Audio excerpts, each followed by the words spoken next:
আরে বাতিজা, মুহাম্মদের চরিত্র সম্পর্কে বলা লাগবে না?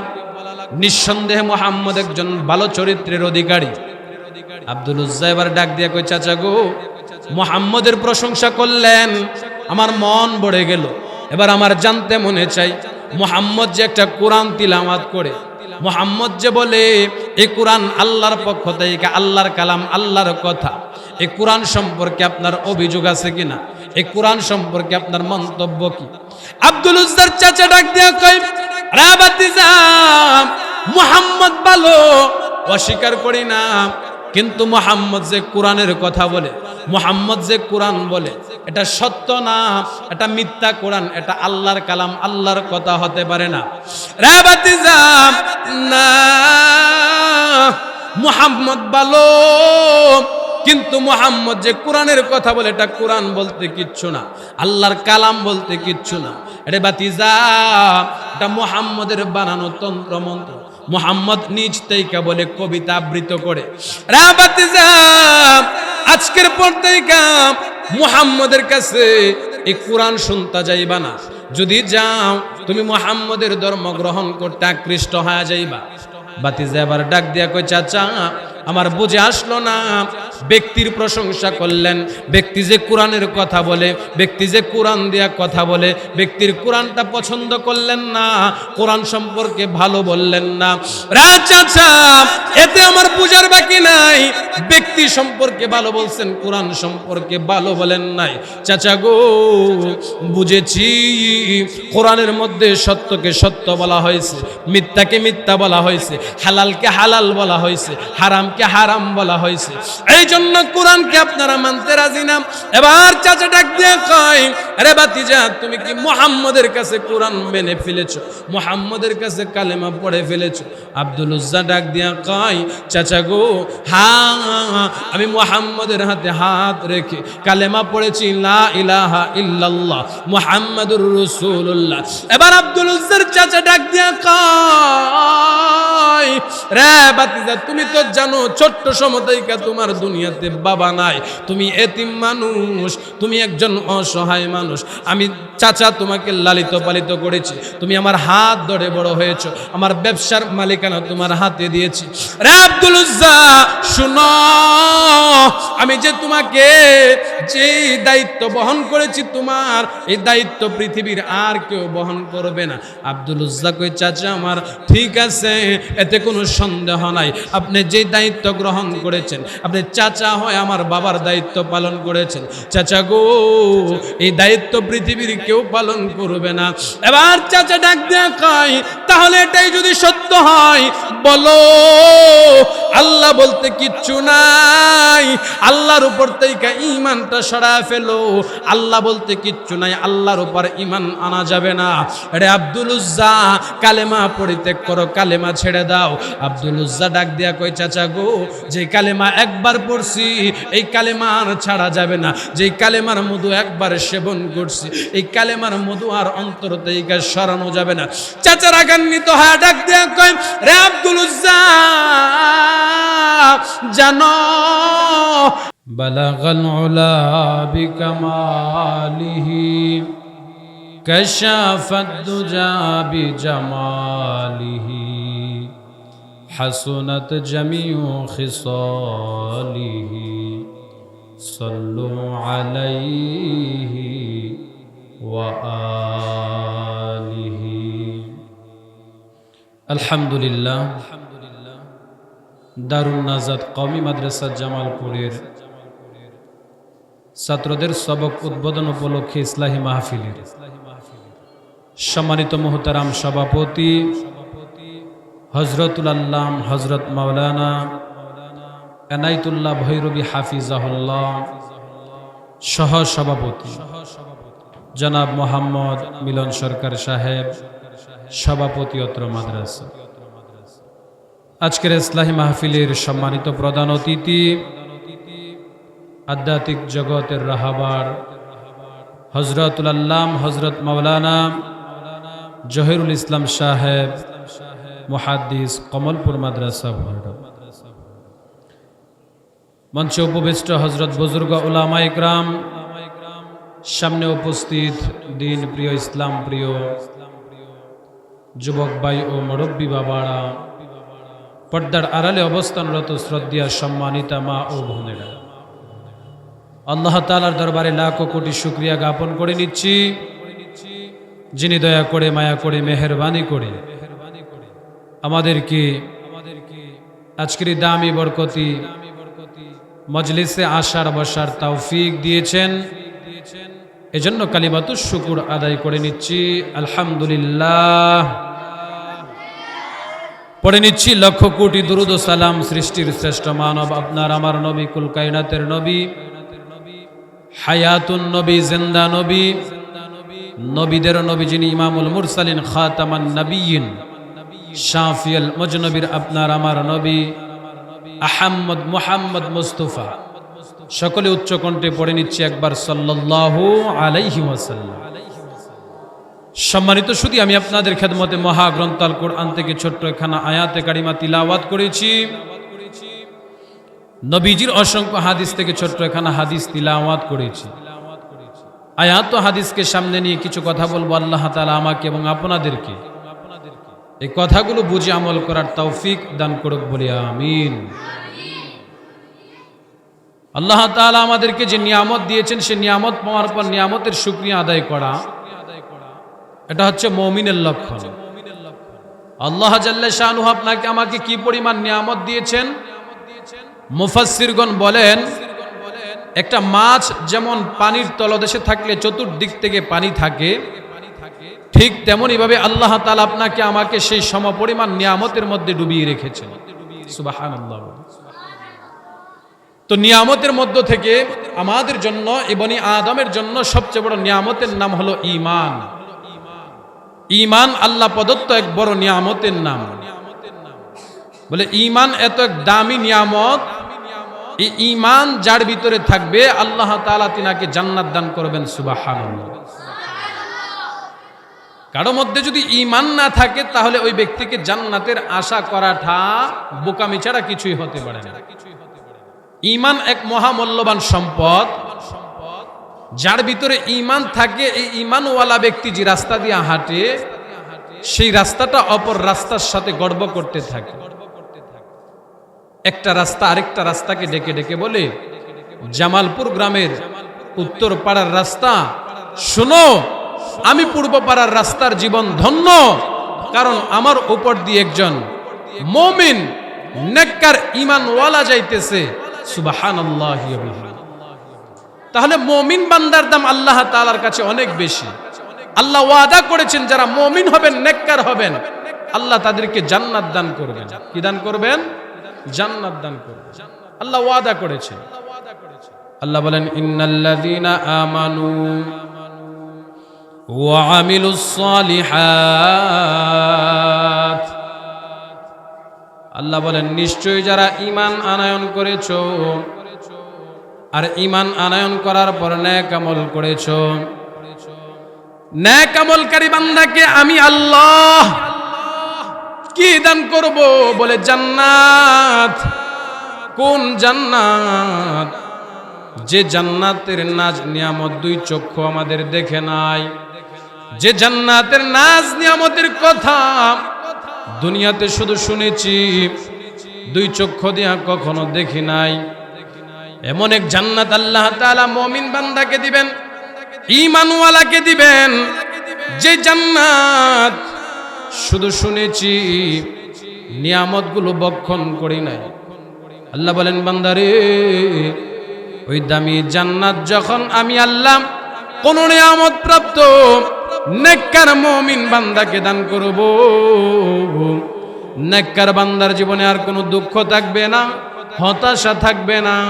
কারণ সবচেয়ে বড় নিয়ামতের নাম হলো জান্নাত। আর ওই জান্নাত নামক নিয়ামতটা আমি আল্লাহ ইমানদার মুমিন নেককার বান্দাদেরকেই দেব। এই জন্য যুবক ভাই, মুরব্বী বাবা, পর্দার অন্তরালের মা, ঈমানওয়ালা বান্দার আল্লাহর কাছে কত দাম। আল্লাহ বলেন, যার ভিতরে ঈমান নামক দৌলত আছে, যার ভিতরে ঈমানের দৌলত আছে, আমি আল্লাহ ওই বান্দাকে এত দামি বানাইছি, এত দামি বানাইছি। বলে ওই বান্দা হাঁটবে জমিনে, আসমানের মধ্যে বান্দার নাম আমি আল্লাহর তালিকায় উঠে যাবে। সুবহানাল্লাহ। আরে মুমিন বান্দা যারা, নেককার বান্দা যারা, নেককার বান্দার আল্লাহর কাছে কত দাম। আল্লাহ বলেন, গোলাম আমি তোমার ধন সম্পদ দেখি না, বাড়ি গাড়ি অট্টালিকা দেখি না রে গোলাম, আমি তোমার মনের তাকওয়া দেখি, তোমার ঈমানের হালত দেখি রে বান্দা। রে বান্দা, যার ভিতরে ঈমানের পরিমাণ যত বেশি, আমি আল্লাহর সম্পর্ক তার সাথে তত বেশি। কারণ ধন সম্পদের সাথে আমি আল্লাহর কানেকশন নাই, দুনিয়ার মায়ার সাথে আমি আল্লাহর সম্পর্ক নাই। আমি আল্লাহর সম্পর্ক হলো ঈমানওয়ালার সাথে। এই জন্যই তো বেলালে হাফসি, যার কোনো বংশের পরিচয় নাই, যার কোনো অর্থের পরিচয় নাই, বংশের পরিচয় নাই, টাকা নাই, ধন দৌলত নাই, বাবা ছিল একজন গোলাম, সন্তান হলো আরেকজন গোলাম, অর্থাৎ গোলামের গড়ের সন্তান গোলাম। এমন একজন কালো কুৎসিত বেলাল, যে বেলাল হাটে জমিনে আল্লাহ নবী মেরাজের রজনীতে যখন জান্নাত ভ্রমণ করতে গেলেন, আমার আপনার নবী জান্নাতের ভিতরে ঘুরে ঘুরে বিচরণ করে তাকায় দেখে বেলালের পায়ের আওয়াজ শোনা যায়, বেলালের হাঁটার পায়ের ধ্বনি শোনা যায়। আল্লাহ নবী জিব্রাইলকে জিজ্ঞাসা করে, রে জিব্রাইল বলো না, এই যে পায়ের ধ্বনিগুলো, হাঁটার আওয়াজগুলো শোনা যায়, এই আওয়াজগুলো আমার খুব পরিচিত মনে হইতেছে। রে জিব্রাইল বলো না, এই পায়ের ধ্বনিগুলো কার পায়ের আওয়াজ? আল্লাহ নবী ডাক দিয়া কয়, জিব্রাইল বলো না, বলো না। জিব্রাইল কিছু বলেন না। নবী কই, কেন বলো না? নবী গো, আপনার খুব কাছের একজন সাহাবার পায়ের আওয়াজ এইগুলা। ইয়া রাসূলুল্লাহ, ইয়া হাবিবাল্লাহ, রাহমাতুল লিল আলামিন, আপনি একটু গভীরভাবে খেয়াল করেন, বুঝতে পারবেন, অনুধাবন করতে পারবেন। আল্লাহ নবী একটু গভীরভাবে খেয়াল করার পর তাকায় দেখে এই আওয়াজগুলো পৃথিবীর অন্য কোনো মানুষের আওয়াজ না। আল্লাহ নবীর প্রিয় সাহাবী, ওই যে হাবশা দেশের গোলাম, বাবা একজন গোলাম, সন্তান আর একজন গোলাম, ওই বেলালে হাবশির পায়ের আওয়াজ আল্লাহর নবী জান্নাতে তাইকা শুনছে। সুবহানাল্লাহ। বেলাল হাঁটছে দুনিয়ায়, জান্নাত থেকে আল্লাহর নবী বেলালের পায়ের আওয়াজ পাইছে। কিসের বিনিময়ে পাইছে? বলে নেক আমলের বিনিময়, ঈমানের বিনিময়। বেলালের ঈমান এত দামি ঈমান। বেলাল যখন উমাইয়ার ঘরে গোলাম ছিল, বেলাল যখন কালেমা গ্রহণ করলো, বেলালের মালিক উমাইয়া, বেলালের মনির উমাইয়া যখন শুনছে বেলাল কালেমা গ্রহণ করছে, উমাইয়া বেলালের কানছে, বেলাল তুমি আমার অধীনস্থ হয়ে চলো। রে বেলাল, তুমি আমার ঘরের থেকে খাইতেছো, পড়তেছো। রে বেলাল বলো, শুনেছি তুমি নাকি এক আল্লাহর উপর ঈমান এনেছো। বেলাল ডাক দিয়া কয়, মনিব আমি পড়েছি লা ইলাহা ইল্লাল্লাহ, লা খালিকা ইল্লাল্লাহ, লা মালিকা ইল্লাল্লাহ, লা রাজিকা ইল্লাল্লাহ। আরে মনিব, আমি পড়েছি এক আল্লাহর উপর ঈমান আনেছি, আমি পড়েছি লা ইলাহা ইল্লাল্লাহ মুহাম্মাদুর রাসূলুল্লাহ সাল্লাল্লাহু আলাইহি ওয়াসাল্লাম। রে মনিব, আমি এক আল্লাহর উপর ঈমান এনেছি, যিনি তোমাকে পড়ায়, তোমাকে খাওয়ায়। তোমার আল্লাহ যিনি, আমার আল্লাহ তিনি, আমার আল্লাহ যিনি, তোমার আল্লাহ তিনি। উমাইয়া ডাক দিয়া কয়, না না, কোনোদিন হতে পারে না। বেলাল রে, আমাদের মূর্তির পূজা ছাড়া, আমাদের দেব দেবীর পূজা ছাড়া তুই কেমন করে রে বেলাল আমাদের দেব দেবীর পূজা না করা এক আল্লাহর উপর ঈমান আনয়ন করলি? বেলাল রে, অতি তাড়াতাড়ি ঈমান ছেড়ে দে, আর নাই তো তোমার উপর নির্যাতন করা হবে। বেলাল ডাক দিয়া কয়, নির্যাতন কি পরিমাণ করবা? করতে করতে এক পর্যায়ে আমাকে দুনিয়ার বাড়ি থেকে বিদায় করে দিবা, এর চেয়ে বেশি কিছু তো আর করতে পারবা না। উমাইয়া ডাক দিয়া কয়, বেলাল তুমি তো উচ্চ কণ্ঠে আওয়াজ করে বলতেছো। না রে বেলাল, না, তুমি আমার রাগ সম্পর্কে, গুচ্ছা সম্পর্কে জানো না। আমি এখন মন চাইলে তোমাকে একবারে মৃত্যুদণ্ড দিতে পারি। বেলাল উঁচু আওয়াজে ডাক দিয়া কয় উমাইয়া, একবার নয় দুইবার নয়, ওয়াল্লাহি আল্লাহর কসম করে বলি, আমার আল্লাহ যদি আমি বেলালকে 1000 বার জীবন দিত, আমি বেলাল আমার এই দেহটা আমার এই প্রাণটা 1000 বার আল্লাহর নামের উপর আল্লাহর নামে কুরবানি করতাম, এতে আমার আপত্তি ছিল না। বেলাল রে জলদি করে কালেমা ছেড়ে দে। বেলাল কয় না, যে কালেমা পড়ছি ছাড়া যাবে না। উমাইয়া এবার বেলালের উপর নির্যাতন করতে শুরু করলো। কেমন করে নির্যাতন করে? বলে উমাইয়া বেলালকে উত্তপ্ত মরুভূমির বালুর মধ্যে শোয়াইয়া বুকের উপর বিশাল আকারের পাথর দিয়া বেলালকে জমিনের মধ্যে শোয়াইয়া অচেতন বালায়া ফালায়া রাখছে। হযরতে বেলালে হাফসি ডাক দিয়া কয়, রে দুনিয়ার মানুষ, শুধু কি তাই নাকি আমি বেলাল কালেমা পড়ার কারণে উমাইয়া এবং তার দল বল সঙ্গী সাথীরা মিলা আমার জিহ্বাটাকে বের করে জিহ্বার মধ্যে জ্বলন্ত আংরাজ জ্বালায়া দিস। বিলাল রে বল, আল্লাহ বলতে কিচ্ছু নাই। বিলাল কয় না, আমি পড়েছি লা ইলাহা ইল্লাল্লাহ, লা খালিকা ইল্লাল্লাহ, লা মালিকা ইল্লাল্লাহ। আমার মালিক যিনি, তোমার মালিক তিনি, অতএব আমি আল্লাহর উপর থেকে ঈমান সরাইতে পারবো না। রে যুবক ভাই, মুরব্বী বাবা, এজন্যই তো বেলালের দাম আমার আল্লাহর কাছে এত বেশি। বলে ঈমান ছিল বেলালের পাক্কা, ঈমান ছিল সাচ্চা, যে ঈমানের মধ্যে কোনো বেজাল ছিল না, যে ঈমানের মধ্যে কোনো কমতি ছিল না। এই জন্য যুবক ভাই, মুরব্বী বাবা, রে পর্দার অন্তরালের মা, খেয়াল করে শোনো, ঈমানওয়ালা মুত্তাকির দাম আল্লাহর কাছে কত বেশি। কয়েকজন ঈমানওয়ালা আল্লাহর কাছে এত দামি, তামাম পৃথিবীকে যদি এক পাল্লায় রাখা হয়, আরেকজন মুমিন ঈমানদারকে যদি আরেক পাল্লায় রাখা হয়, একজন মুমিন ঈমানওয়ালার নেকের পাল্লাটাই ভারী হয়ে যাবে। সুবহানাল্লাহ। এজন্য ঈমানের দাম বড় বেশি। ঈমানওয়ালা মুত্তাকি যারা হবে, আল্লাহ বলেন তাদেরকে আমি আল্লাহ ওয়াদা করলাম জান্নাত দান করব। এজন্য যুবক ভাই, মুরব্বী বাবা, ঈমানের কদর করা, ঈমানের মূল্য দেওয়া। আল্লাহর নবীর একজন সাহাবী যারা ঈমানের জন্য জীবন দিয়েছে, ঘর বাড়ি ছাড়ছে, মা বাবা ছাড়ছে, সব কিছু ত্যাগ করছে, তারপরেও ঈমান ছাড়ে নাই, ঈমান ছাড়ে নাই। নাম তার আব্দুল উজ্জা। চাচার সঙ্গে লালিত পালিত হয়েছে, চাচার ঘরে খানা পিনা খাইছে। হযরতে আব্দুল্লাহ রাদিয়াল্লাহু তাআলা আনহু চাচার ঘরে থাকা অবস্থায় তার নাম ছিল আব্দুল উজ্জা। যে আব্দুল উজ্জা চাচার কাছে লালিত পালিত হয়েছে, এতিম মানুষ, বাবা দুনিয়াতে নাই। হযরতে আব্দুল উজ্জা রাদিয়াল্লাহু তাআলা আনহু চাচার সঙ্গে একদিন খানা খাইতে বসছে।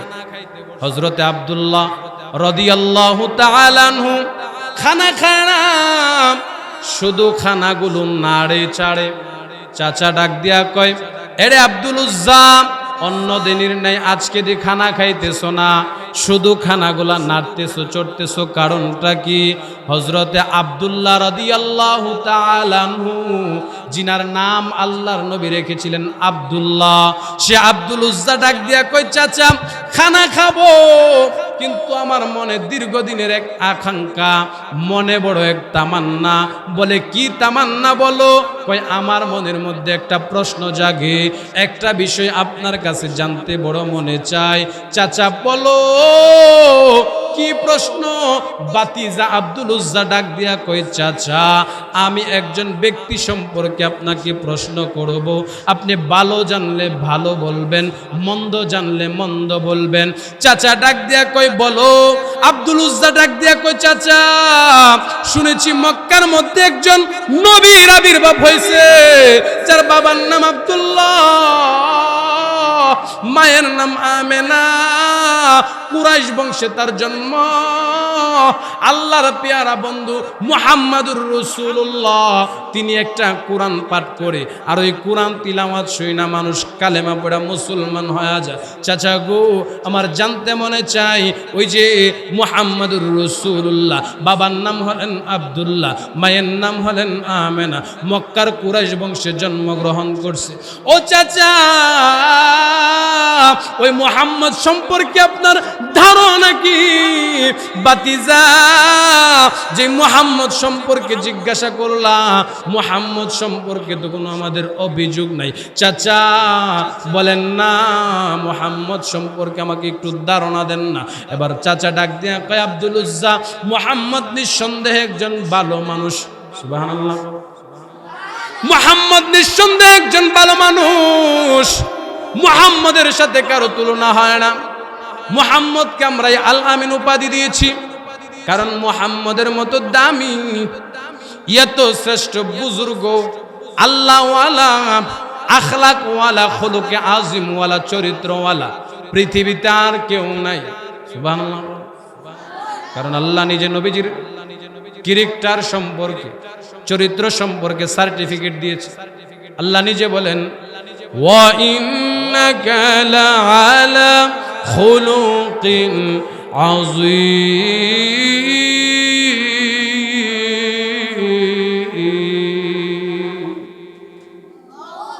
আল্লাহ তাআলা নিজে ঘোষণা করেছেন, ওয়া ইন্নাকা লাআলা খুলুকিন আযীম। নবী গো, আমি আপনাকে এমন চরিত্র দান করছি, খুলুকে আযীম চরিত্র, যে চরিত্র পৃথিবীর কাউকে দান করে নাই।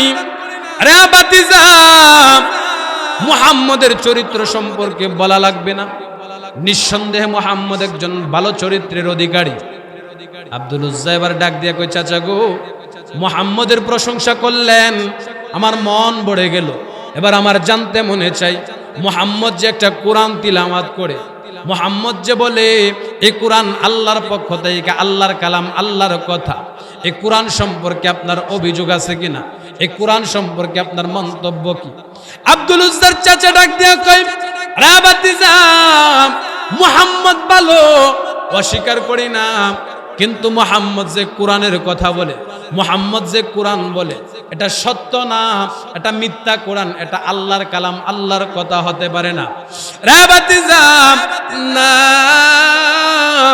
মুহাম্মদ ভালো, কিন্তু মুহাম্মদ যে কোরআনের কথা বলে, এটা কোরআন বলতে কিচ্ছু না, আল্লাহর কালাম বলতে কিচ্ছু না। রে বাতিজা, এটা মুহাম্মদের বানানো তন্ত্র মন্ত্র, মুহাম্মদ নিজ থেকে বলে, কবিতা আবৃত করে। রে বাতিজা, আজকের পর থেকে মুহাম্মদের কাছে এই কোরআন শুনতে যাইবা না। যদি যাও, তুমি মুহাম্মদের ধর্ম গ্রহণ করতে আকৃষ্ট হয়ে যাইবা। বাতিজা এবার ডাক দিয়া কই, চাচা আমার বুঝে আসলো না, ব্যক্তির প্রশংসা করলেন, ব্যক্তি যে কোরআনের কথা বলে, ব্যক্তি যে কোরআন দিয়া কথা বলে, ব্যক্তির কোরআনটা পছন্দ করলেন না, কোরআন সম্পর্কে ভালো বললেন না। রা চাচা, এতে আমার বুঝার বাকি নাই, ব্যক্তি সম্পর্কে ভালো বলছেন, কোরআন সম্পর্কে ভালো বলেন নাই। চাচা গো, বুঝেছি, কোরআনের মধ্যে সত্যকে সত্য বলা হয়েছে, মিথ্যাকে মিথ্যা বলা হয়েছে, হালালকে হালাল বলা হয়েছে, হারামকে হারাম বলা হয়েছে। এই জন্য কোরআনকে আপনারা মানতে রাজি না। এবার চাচা ডাক দিয়ে কয়, আরে বাতিজা, তুমি কি মুহাম্মদের কাছে কোরআন মেনে ফেলেছো, মুহাম্মদের কাছে কালেমা পড়ে ফেলেছো? আব্দুল উজ্জা ডাক দিয়া কয়, চাচা গো, হ্যাঁ, আমি মুহাম্মদের হাতে হাত রেখে কালেমা পড়েছি, লা ইলাহা ইল্লাল্লাহ মুহাম্মাদুর রাসূলুল্লাহ। এবার আব্দুল উজ্জার চাচা ডাক দিয়া কয়, রে বাতিজা, তুমি তো জানো ছোট্ট সমতাইকা তোমার দুনিয়াতে বাবা নাই, তুমি এতিম মানুষ, তুমি একজন অসহায় মানুষ। আমি চাচা তোমাকে লালিত পালিত করেছি, তুমি আমার হাত ধরে বড় হয়েছো, আমার ব্যবসার মালিকানা তোমার হাতে দিয়েছি। রে আব্দুল উজ্জা, শুনো, আমি যে তোমাকে যে দায়িত্ব বহন করেছি, তোমার এই দায়িত্ব পৃথিবীর আর কেউ বহন করবে করবে না। আব্দুল উজ্জা কই চাচা আমার ঠিক আছে, এতে কোনো সন্দেহ নাই, আপনি যে দায়িত্ব গ্রহণ করেছেন, আপনি চাচা হয় আমার বাবার দায়িত্ব পালন করেছেন। চাচা গো, এই দায়িত্ব পৃথিবীর কেউ পালন করবে না। এবার চাচা ডাক দেয়া কয় তাহলে এটাই যদি সত্য হয় বলো, আল্লাহ বলতে কিচ্ছু নাই, আল্লাহর উপর থেকে ঈমানটা সরা ফেলো। আল্লাহ বলতে কিচ্ছু নাই, আল্লাহর উপর ঈমান আনা যাবে না। আরে আব্দুল উজ্জা কালেমা পরিত্যাগ করো, কালেমা ছেড়ে দাও। আব্দুল উজ্জা ডাক দিয়া কই চাচা গো, যে কালেমা একবার পড়ছি এই কালেমা আর ছাড়া যাবে না, যে কালেমার মধু একবার সেবন করছি এই কালেমার মধু আর অন্তর থেকে সরানো যাবে না। চাচা রাগান্বিত হয়ে ডাক দিয়া কয় রে আব্দুল উজ্জা, জানো আমি চাচা কি তোমার উপর রাগান্বিত হয়ে কি করতে পারি? চাচা গো কি করবেন জানা নাই, বলে তোমাকে আমি যে সম্পত্তি দিয়েছি সব সম্পত্তি আমাকে ফিরাইয়া দিতে হবে। আমি সব সম্পত্তি ফিরাইয়া দিলাম। আব্দুল উজ্জা ডাক দিয়া কয় দুনিয়ার মানুষ, আমি সকল সম্পত্তি যখন ফিরাইয়া দিয়ে দিলাম, আমার চাচা আমাকে নিঃস্ব বানায়া আমার পরনের পোশাকগুলো দিয়া বাড়ি থেকে বিদায় করে দিল। বাড়ির বাইরে যখন চলে যাব শয়তান আমার চাচারে বুদ্ধি দেয়, রে আব্দুল উজ্জার চাচা, আব্দুল উজ্জার পরনের পোশাকগুলো খুইলা রাইখা দে, দেখ ইজ্জতের ভয়ে এমন করে কালেমাটা পরিত্যাগ করে কালেমাটা নিয়ে ছাড়া দে। রে আব্দুল উজ্জা জলদি করে বাড়ির ভিতরে চলে আসলো। আব্দুল উজ্জার চাচা আব্দুল উজ্জার পরনতইকা জামাগুলো খোলার নির্দেশনা দিল। রে বাতিজা বলো, তোমার পরনে যে পাঞ্জাবি, তোমার পরনে যে লুঙ্গি কিংবা পায়জামা, এগুলো তো আমার টাকায় কিনা। হ্যাঁ চাচা আপনার টাকায় কিনা। রে আব্দুল উজ্জা, এমনটাই যদি সত্য হয় তাহলে খুলে ফেলো তোমার পরনের জামাটা। আব্দুল উজ্জা পরনের জামাটা খুলে ফেললো। এবার দ্বিতীয়বার যখন আব্দুল উজ্জার পরন থেকে নিচের জামাটা খুলবেন, আব্দুল উজ্জাকে ডেকে বলা হয় আব্দুল উজ্জা তোমার পরন থেকে জামাটা খুলে ফেলো। আব্দুল উজ্জা ডাক দিয়া কই চাচা আমার পরনে যে নিচের অংশের জামাটা, এই জামাটা না খুললে কি হয় না? চাচা রাগান্বিত হ্যাঁ কয় না, এটাও তো আমার টাকার কিনা, এটাও খুলতে হবে। আব্দুল উজ্জা ডাক দিয়া কই চাচা গো না, এটা তো আমার ইজ্জত ডাকা, লজ্জাস্থান ডাকা। ও চাচা আমি তো কালেমা পড়েছি, মুসলমান হয়েছি, এর কারণে কি আজকে আমার লজ্জাস্থান ডাকা খুলে ফেলতে হবে? চাচা ডাক দিয়া কয় তোমার পরনের এই কাপড়টা তো আমার টাকা দিয়া কিনা। চাচা গো এটা কি আমাকে একটু মেহেরবানি করে দিয়ে দেওয়া যায় না? চাচা রাগান্বিত হ্যাঁ কয় না না সম্ভব না, এটা দেওয়া যাবে না। এবার আব্দুল উজ্জার পরনতইকা যখন জামাটা খুলে ফেলা হয়, আব্দুল উজ্জা চোখের পানি ফেলায়া গুনগুন গুনগুন করে কান্দে, কান্না করতেছে আর ডাক দিয়া কই চাচা দেখেন না আমার পরনের জামাটা দিয়ে দেওয়া যায় কিনা, লুঙ্গিটা দিয়ে দেওয়া যায় কিনা। চাচা রাগান্বিত হ্যাঁ কয় না না দেওয়া যাবে না। রে আব্দুল উজ্জা না, দিয়ে দাও, আমার টাকায় কিনা পরনের লুঙ্গিটা খুলে দিয়ে দাও। পরনের লুঙ্গিটা যখন খুইলা রাইখা দেওয়া হয়, আব্দুল উজ্জা নিজের দুইটা হাত দ্বারা লজ্জাস্থানের মধ্যে হাত দিয়া সামনের দিকে হাঁটে, আসমানের দিকে তাকায় তাকায় দুইটা চোখের পানি ফালায় কান্না করতেছে আর ডেকে ডেকে বলে প্রভু গো রব্বুল আলামিন, কালেমা পড়েছি মুহাম্মদুর রাসূলুল্লাহকে নবী মেনেছি, এই জন্য বুঝি আজকে আমার এই বিপদ আসছে। আল্লাহ ঈমানের বদলতে, কালেমার বদলতে, ইসলামের বদলতে আমাকে দুনিয়াতে সম্মান দান করবেন, আখিরাতে আমাকে সম্মান দান করবেন, আমি আশা রাখি। এই বলে আব্দুল উজ্জা নিজের লজ্জাস্থানের মধ্যে হাতটা লাগায়া হাঁটি হাঁটি পা পা করে মায়ের কাছে চলে গেল। সৎ মার ঘরের দরজার সামনে গিয়া দাঁড়ায়া চোখের পানি ফালায়া গুনগুন গুনগুন করে কান্দে আর ডেকে ডেকে বলে মাগো তাকে দেখেন না, আমি আপনার সন্তান আব্দুল উজ্জা এসেছি। মা দরজাটা খোলা তাকায়া দেখে সন্তানের পরনে কোনো জামা কাপড় নাই, উলঙ্গ অবস্থায় বিবস্ত্র অবস্থায় সন্তান দাঁড়ায় রয়েছে। রে সন্তান বলো তোমার এই অবস্থা কেন হয়েছে? সন্তান এবার ডাক দিয়া কই মাগো আমার তো অনেক ধন সম্পদ ছিল, চাচা সবগুলো রেখে দিয়েছে। কেন রে? কই মা আমি পড়েছি লা ইলাহা ইল্লাল্লাহ মুহাম্মাদুর রাসূলুল্লাহ লা খালিকা ইল্লাল্লাহ লা মালিকা ইল্লাল্লাহ। আল্লাহর উপর ঈমান আনয়ন করার কারণে, মুহাম্মাদুর রাসূলুল্লাহর উপর ঈমান আনয়ন করার কারণে মা আমার চাচা আমার পরন থেকে লুঙ্গি পর্যন্ত খুলে রেখেছে। মাগো আমার ছোট্ট একটা কাপড়ের ব্যবস্থা করে দিবেননি? মা ডাক দিয়া কয় আমি গরিব মানুষ, আমার কাছেও তো তেমন কোনো কাপড়ের ব্যবস্থা নাই, আমি তোমাকে কেমন করে কাপড় দেব? মা একটা চাদরকে দুইটা টুকরা করে, একটা টুকরা মা রাইখা আর একটা টুকরা আব্দুল উজ্জার পরনে দিয়া দিল। আব্দুল উজ্জার ডেকে ডেকে বলে দুনিয়ার মানুষ, এমন একটা চাদরের টুকরা পাইলাম যেটা দিয়া নাভি ডাকলে হাঁটু বের হয়ে যা, হাঁটু ডাকলে নাভি বের হয়ে যা, সতর ডাকতে পারি না। আরে দুনিয়ার মানুষ কোন রকমে হাঁটি হাঁটি পা পা করা মদিনায় চলে গেলাম। মসজিদ নববীর সামনে 3 দিন 3 রাত্রে হাইটা হাইটা মক্কা থেকে মদিনায় গেলাম। নাই কোনো খানা পিনা, নাই কোনো দানা পানি, এমন একটা অবস্থা হয়েছে মাথার চুলগুলো আওলা জাওলা, পরনের মধ্যে কোনো পোশাক নাই, শরীরটা কেমন ক্লান্ত শ্লান্ত হয়ে গেছে। আল্লাহ নবীর দরবারে গিয়া দাঁড়ায়া মসজিদ নববীর সামনে শুয়ে গেছে, দাঁড়াইতে পারে না। নবীজি ফজরের সালাত আদায়ের পর চোখের পানি ফেলায়া কান্নার আওয়াজ যখন শুনলো, একজন কে যেন কান্না করতেছে, আওয়াজ শোনার পর আল্লাহ নবী রাহমাতুল লিল আলামিন দৌড়ায় আসছে, আয়েশা দেখে একজন কান্না করে।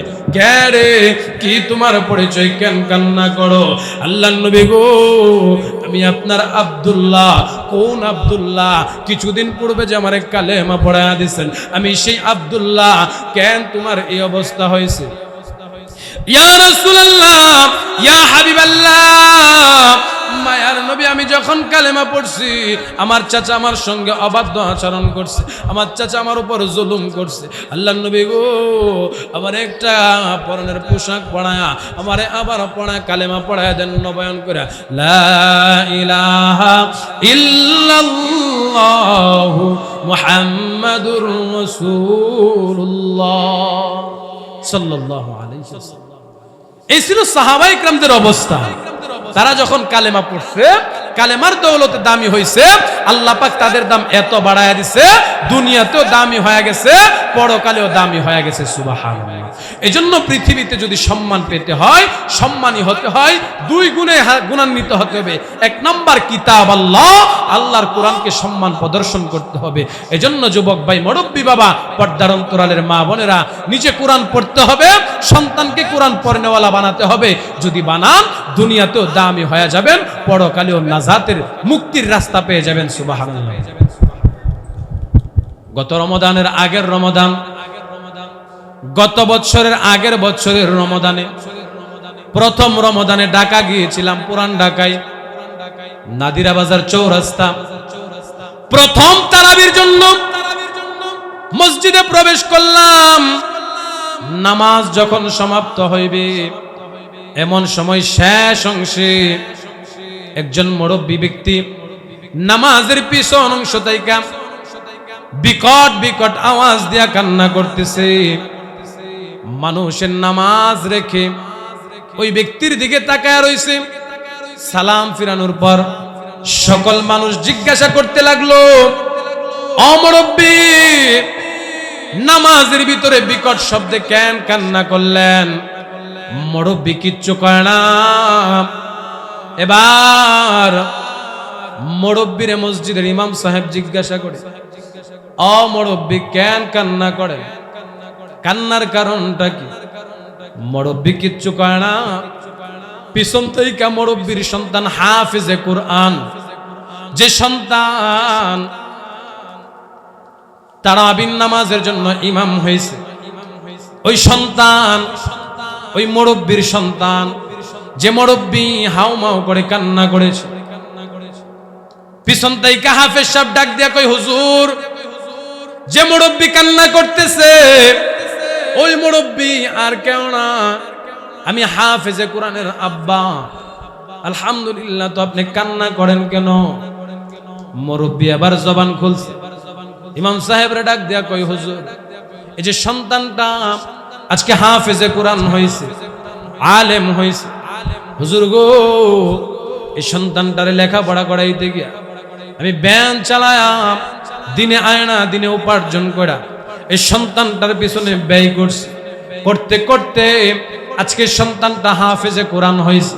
হুজুর, সন্তানটা হাফেজে কোরআন হয়েছে, এটা আমার আনন্দের বিষয়, এটা আমার গর্বের বিষয়। হুজুর গো, কেন জানেননি? আমি তো সামান্য একজন ভ্যান চালক, আর আমার সন্তানটা হলেন ভ্যান চালকের সন্তান।